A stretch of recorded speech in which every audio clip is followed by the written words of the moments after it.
Olá, bom dia a todos. Estamos aqui com a doutora Raquel Rezende, endocrinologista da rede de hospitais São Camilo, e para um bate-papo sobre diabetes. Se você quiser, pode aproveitar para enviar suas perguntas. Bom dia, doutora Raquel, tudo bem? Bom dia, Muito bom dia a todos. Você podia começar perguntando, explicando o que é diabetes e seus principais sintomas, o que cada uma, que tipo de diabetes tem? O diabetes é uma doença que você tem uma desregulação entre o nível de açúcar no sangue e a produção e a ação da insulina. Então você acaba tendo um nível de açúcar mais alto no sangue, que vai causar os danos ao organismo. A diabetes ela pode ter algumas causas, né? As causas mais comuns seriam a diabetes tipo 2, onde você tem uma deficiência na ação da insulina. Então o indivíduo ele produz alguma insulina, mas essa insulina, que é o hormônio produzido no pâncreas, ele não consegue agir muito bem, e por isso a glicemia ela fica alta no sangue. Você pode começar tendo glicemias no início mais baixas, e à medida que essa doença vai evoluindo, os anos vão passando, o indivíduo pode ter uma doença muito mais descompensada. O tipo 2, que é esse bem mais prevalente, onde a gente está tendo uma verdadeira epidemia mundial, né? A gente está falando aí de números de quase 14 milhões de brasileiros, né? E mais de 400 milhões de pessoas no mundo. Então é uma verdadeira epidemia. E normalmente ela atinge níveis, ela atinge idades mais velhas. Então pessoas já depois dos 40, 50 anos. Porém, o que a gente tem visto hoje, cada vez mais o diabetes tipo 2 acometendo pacientes jovens e até mesmo crianças e adolescentes, né? Isso está muito ligado a quê? À obesidade, né? A prevalência da obesidade, que seria um grande fator de risco para o desenvolvimento do diabetes do tipo 2. Obesidade, o sedentarismo, os maus hábitos alimentares. Então são esses os fatores principais que podem levar o indivíduo a desenvolver a doença. Quando a gente fala em tipo 2, a gente também tem uma coisa muito importante, que é a herança familiar, né? Então tem um peso muito grande, o indivíduo que tem parentes próximos com diabetes, então esse indivíduo ele tem que se cuidar muito mais. Um outro tipo conhecido é o tipo 1, né? Conhecido também como juvenil, diabetes juvenil da criança e do adolescente. Então digamos assim, esse mecanismo do tipo 1 é bem diferente do tipo 2, geralmente não tem casos na família, é um caso isolado. O indivíduo ele nasce com digamos, um defeito genético, uma alteração genética que predispõe ele a desenvolver anticorpos, são proteínas que agridem o próprio pâncreas dele. Então, ao longo dos primeiros anos de vida, esse pâncreas vai sendo destruído até que em alguma idade, ou criança ou adolescente, mas idades mais jovens, você tem uma destruição quase completa do pâncreas, e o indivíduo não consegue produzir insulina e, portanto, ele tem a necessidade de uso da insulina aí pelo resto da vida.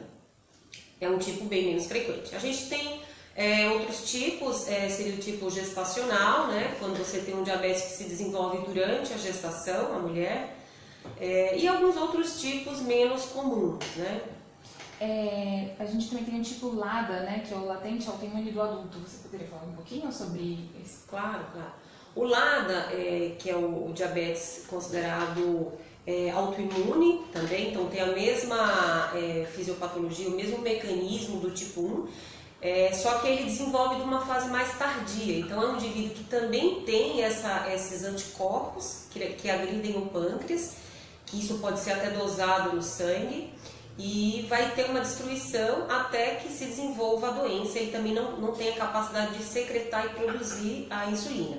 A diferença que a gente considera, existem alguns critérios para dizer que é LADA ou que é tipo 1, mas é o tempo que essa diabetes desenvolve, que é um pouquinho diferente. Do tipo 1 abre o quadro muito rápido, né? Já com glicemia muito alta, e o LADA já é um pouquinho mais para frente. E os sintomas do diabetes? Como é que Os sintomas do diabetes depende muito do nível que se encontra a doença. Então, na grande maioria das vezes, e esse é um dos problemas, digamos assim, da diabetes, é que ela não dá, ela é silenciosa, né? Por anos ela pode não dar sintomas, então o indivíduo que tem uma glicemia alterada, mas não tem níveis muito altos, ele pode não sentir nada, daí o motivo pelo qual ele não procura ajuda, ele não procura fazer exames. Porém, quando os níveis glicêmicos eles estão muito altos, né, a hiperglicemia, o indivíduo ele começa a sentir uma sede intensa, né, uma sede excessiva, um aumento da vontade de urinar, ele tem vontade de urinar muito mais frequente, acordando à noite várias vezes para urinar. Pode ter perda de peso não intencional, então é um indivíduo que ele não está fazendo dieta e ele está perdendo peso, e ele também não entende que ele está perdendo peso. Turvação visual, né? Pode sentir embaçamento da visão, tontura, mal-estar, fraqueza. Então, são vários os sintomas que a hiperglicemia pode causar. O que é hipo e hiperglicemia? A hiperglicemia é quando os níveis glicêmicos estão acima, digamos, acima do valor normal, que é considerado até 126, né? E a hipoglicemia são níveis de glicemia baixa, né? Onde o indivíduo vai ter muito sintoma também na glicemia baixa, né? Vai sentir tontura, mal-estar, uma sudorese fria, então suor frio, até uma sensação de desmaio, assim, o indivíduo pode até desmaiar. Então, hiper é o excesso de glicemia, hipo é a baixa do açúcar no sangue. Quais são os principais exames que precisam ser feitos para descobrir se você tem ou não diabetes? Os exames que são realizados para o diagnóstico da doença são exames simples, exames de sangue, onde você tem a medição da glicemia em jejum, que a gente já tem padronizado valores para dar diagnóstico a partir da glicemia de jejum. A gente considera normal até 100, tá? Entre 100 e 126 a gente já chama de intolerância à glicose ou pré-diabetes. E acima de 126 em jejum, em 2 dosagens, então você tem a necessidade de repetir esse exame, já é considerado diabetes. Além desse exame de glicemia de jejum, a gente tem um exame chamado hemoglobina glicada, ou hemoglobina glicosilada, que é, na verdade, um exame que vai estimar a média da glicemia nos últimos 3 meses. Então esse exame é muito importante, porque às vezes o paciente faz um jejum muito prolongado e ele tem uma glicemia em jejum baixa, então isso falseia o exame como se ele não tivesse nenhuma alteração. Quando você olha essa média dos últimos 3 meses, esse paciente tem sim um nível alterado. A gente considera a diabetes acima de 6,5. Entre 5,7 e 6,4 a gente considera pré-diabetes. Então são basicamente esses 2 exames para diagnóstico. Quais são os principais tratamentos que um diabético precisa ter para conviver com a doença? Então, o diabetes é uma doença que ela exige uma mudança de estilo de vida, é uma doença que está muito relacionada ao estilo de vida, estilo de alimentação. Então, em primeiro lugar, o indivíduo que tem diabetes confirmado, ou tem uma pré-diabetes, ou uma propensão a desenvolver a doença, esse indivíduo ele tem que cuidar principalmente do peso, não ganhar peso, ou se tiver com sobrepeso ou obesidade, perder peso, mudar os hábitos alimentares, ter uma dieta isenta em açúcar, né? Com menos carboidratos, uma dieta balanceada, mais equilibrada e mais saudável. Ele precisa se exercitar, né? Evitar o sedentarismo, fazer atividade física de forma regular. Então, isso é o principal. Depois que o indivíduo ele mudou o estilo de vida, e ele melhorou seus hábitos, perdeu peso, se esse nível glicêmico ele não melhorar, a gente considera já entrar com a terapia medicamentosa.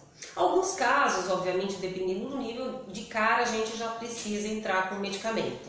Então existem medicamentos, várias classes de medicamentos, dependendo do grau do diabetes, que a gente passa principalmente para o diabetes tipo 2.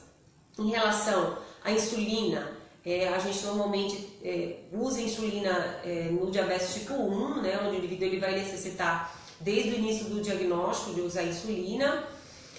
No tipo 2, ele pode sim vir a precisar de insulina, mas normalmente isso é numa fase posterior, quando os remédios já não estão agindo ou se esse indivíduo está muito descompensado. A gente tem algumas perguntas dos nossos seguidores e o Hugo queria saber qual é a relação da hipertensão com a diabetes, se a hipertensão pode fazer a diabetes surgir. A hipertensão é um outro fator de risco, também é outra doença muito ligado ao estilo de vida, portanto são doenças crônicas, onde a gente tem uma inter-relação, sim, né? Ambas as doenças, a hipertensão quanto o diabetes, elas vão causar mais complicações a esse paciente, quando a gente fala de coração, de rim. Então, é uma doença que está associada no sentido de ser uma doença também ligada a metabolismo, a estilo de vida e que pode causar danos e riscos muito sérios para a saúde do indivíduo. Tem uma pergunta também da Fabiana, ela queria saber se pessoas diabéticas têm mais dificuldade de se recuperar de uma gripe, se é importante que elas sejam vacinadas ou se não existe uma... Isso é muito importante, né? Os indivíduos que têm diabetes, eles têm uma imunidade, digamos assim, mais frágil, então eles estão mais propensos a desenvolver os quadros infecciosos e quando eles têm a infecção, essas doenças se tornam mais graves e mais sérias no diabéticos. Então, por isso que eles são orientados a terem as vacinas em dia e se cuidarem. O tratamento da diabetes com insulina, ele causa alguns efeitos colaterais na pessoa diabética ou não causa nenhum efeito? Todo tratamento tem seus efeitos colaterais, né? Quando a gente fala do diabético que usa tanto medicamento oral quanto insulina, esse paciente pode vir a desenvolver alguns efeitos colaterais dos medicamentos. A gente chama atenção sempre para o risco de hipoglicemia, né? Principalmente o indivíduo que usa insulina. Ele tem que ter muito cuidado com a hipoglicemia, isso o médico deve sempre ajudá-lo em relação à dose, à maneira de aplicação. Os medicamentos também, dependendo do medicamento utilizado, podem sim ter efeitos colaterais, cada medicamento vai ter os seus efeitos colaterais. A diabetes pode causar quais complicações de outras doenças? Por causa da diabetes pode surgir quais outras doenças? O diabetes é uma doença que acomete o organismo como um todo, né? A gente falou de pâncreas, que é um defeito ali na produção da insulina, mas é uma doença que a hiperglicemia ela vai atacando vários órgãos e aí ela pode causar danos à retina, né? Causando até cegueira, alterações no rim, destruindo aí a função renal, o paciente pode vir a necessitar até de uma hemodiálise, perda da função renal. O indivíduo ele pode ter lesões nos nervos, na sensibilidade, na vascularização aí das pernas, levando a dificuldade de cicatrização dos ferimentos, úlceras e até amputações, né? Isso é muito sério, também muito importante. Além disso, o indivíduo ele tem muito mais risco de ter infarto e AVC, né? Que é o derrame. Então, porque eles têm uma alteração aí das artérias e eles estão mais propensos a desenvolver essas doenças.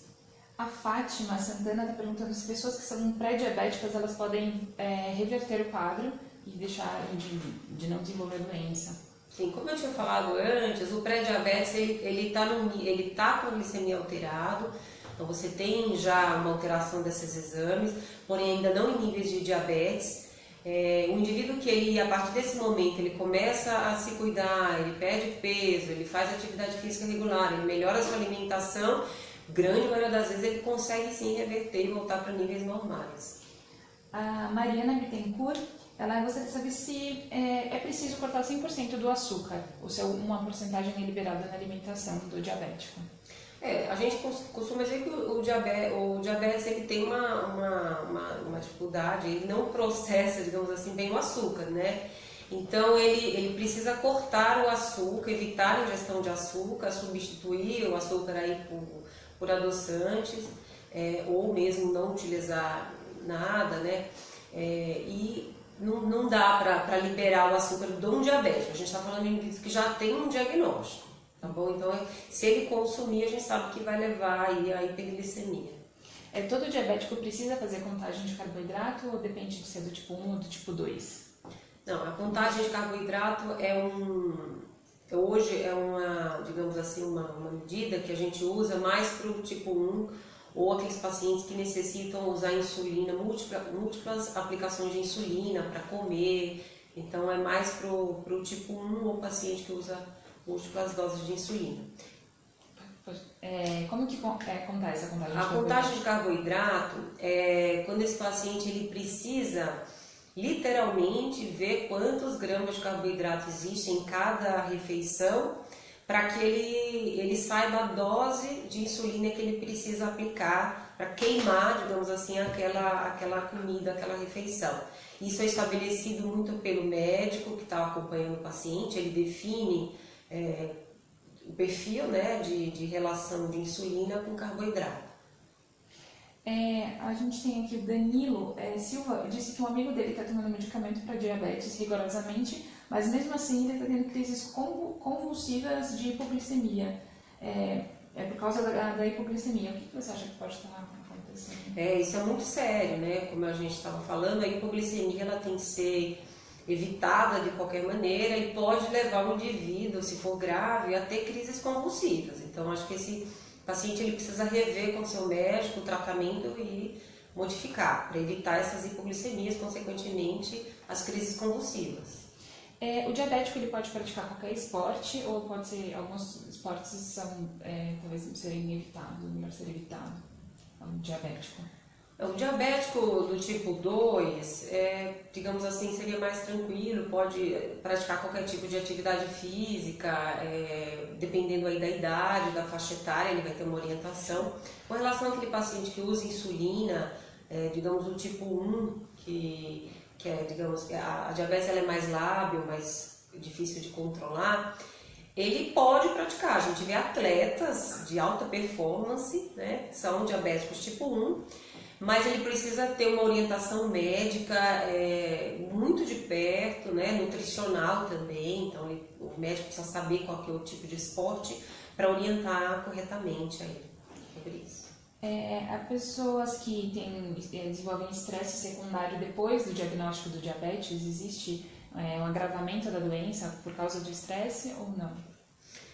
Toda vez que você tem um diagnóstico de uma doença, né, principalmente uma doença crônica, que mexe aí com o estilo de vida da pessoa, do indivíduo, então você não pode, tem a restrição de se alimentar, não pode comer isso, aquilo, então eu acho que isso causa sim, qualquer indivíduo, digamos assim, um estresse, né?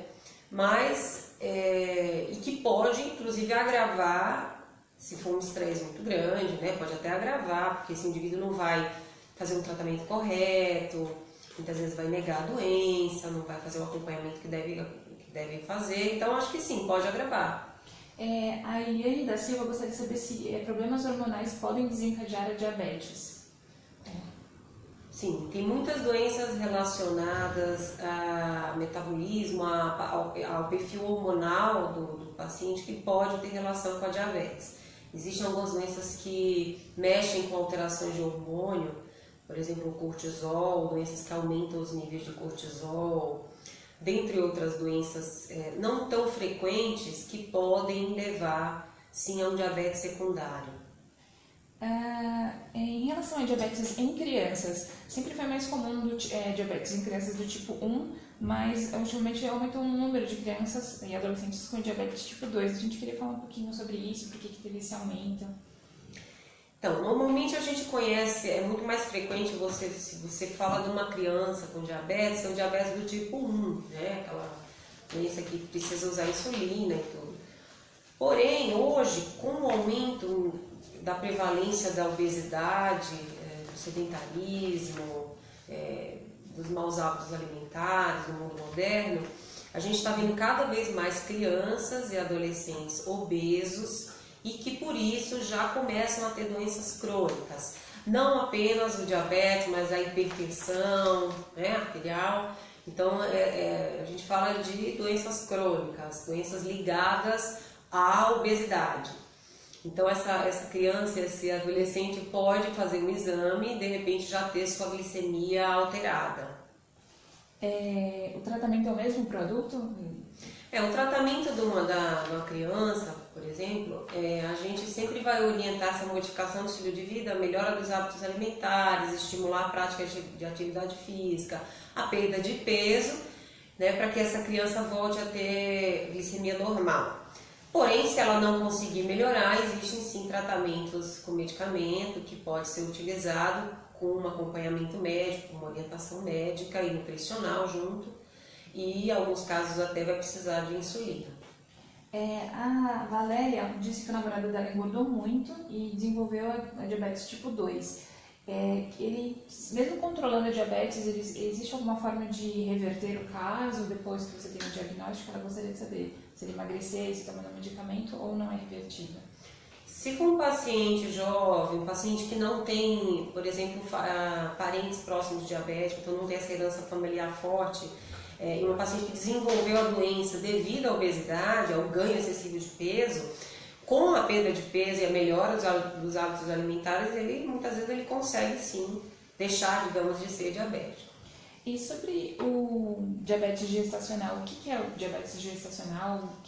Quais as mulheres que podem desenvolver ele? O diabetes gestacional é aquele diabetes que desenvolve durante o período gestacional. Então, é uma mulher que não tinha antes um diagnóstico de diabetes, ela engravida e na gestação, em algum momento da gestação, ela faz o exame e ela tem o diagnóstico de diabetes, a glicemia está alterada. Existem níveis já determinados para esse diagnóstico aí durante a gestação, que é um pouquinho diferente do nível para não gestante. Então, ela tem o diabetes durante a gestação, depois que ela tem o filho, ela, digamos assim, deixa de ter a diabetes. Então, foi um diabetes limitado àquele período. Porém, o que a gente vê? Essas pacientes que têm diabetes gestacional, elas têm muito mais risco, 3 vezes mais risco de ter o diabetes tipo 2, mesmo depois que elas têm o filho.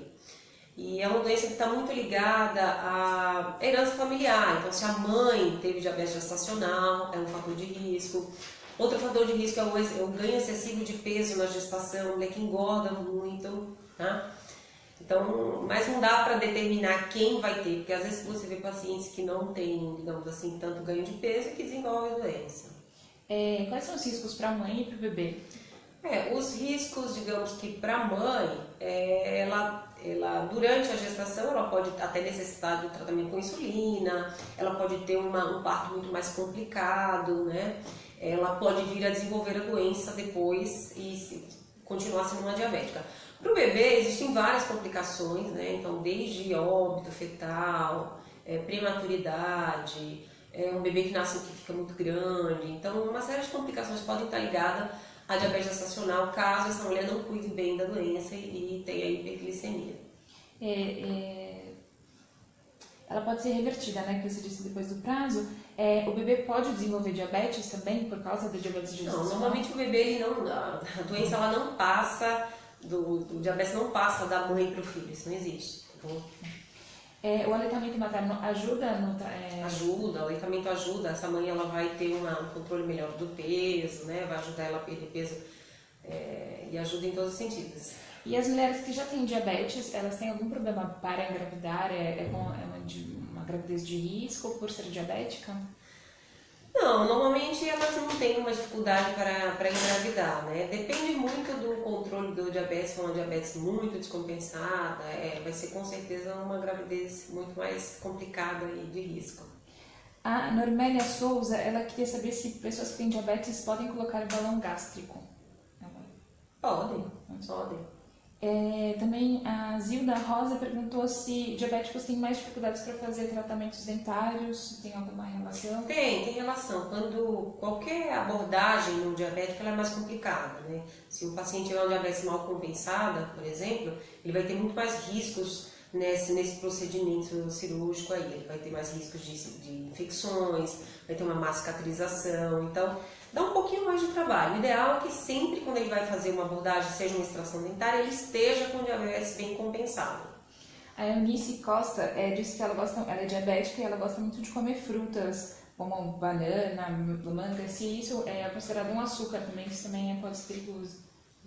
As frutas contêm o açúcar natural da fruta, a frutose, então elas podem ser consumidas pelos diabéticos sim, porém de forma moderada. Tá? Então, nunca consumir frutas em excesso, achando que é saudável, que pode consumir. Não tem um limite, a gente considera 3 a 4 unidades de frutas por dia, não de uma vez distribuída ao longo do dia. A Karina, ela gostaria de saber se existe uma migração de, por exemplo, diabetes do tipo 1 para o tipo 2. Não, não existe não.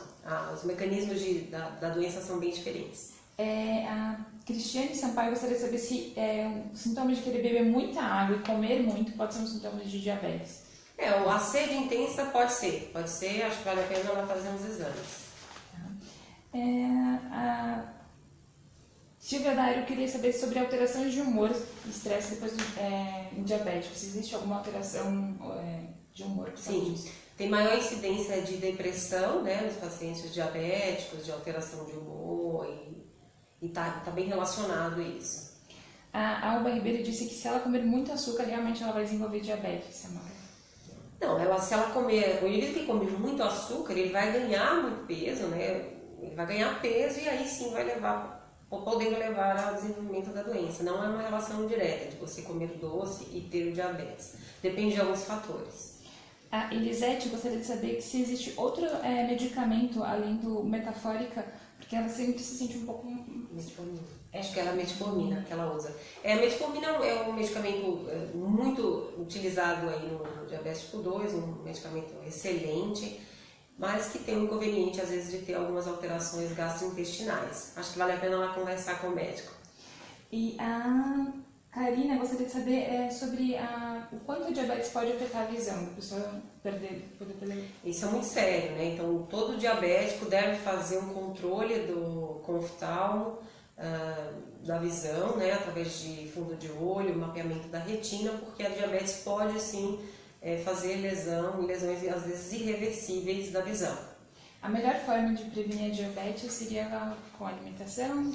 Melhor forma de prevenir diabetes é se cuidar, manter o peso, se alimentar de forma mais saudável, com moderação na ingestão de carboidratos, de gorduras, fazer a atividade física regular. Essa é a melhor maneira. A Marisa, ela gostaria de saber se diabetes causa insônia. Se existe algum... Não tem uma relação direta do diabetes com a insônia. Acho que a gente... Deixa eu ver, tem algumas outras perguntas. É hereditário dos dois casos, tanto do diabetes 2 quanto no tipo 1? Não, hereditário, o fator hereditário é muito mais importante aí no tipo 2. No tipo 1, normalmente o paciente não tem parentes com diabetes. Ele pode até ter, mas em geral é um caso isolado e a herança é muito mais forte para o tipo 2. Eu queria agradecer essa participação, doutora Raquel, muito obrigada. E a gente vai terminar agora o Facebook Live e o vídeo vai continuar, se quiser tirar mais dúvidas depois, tá bom? Obrigada.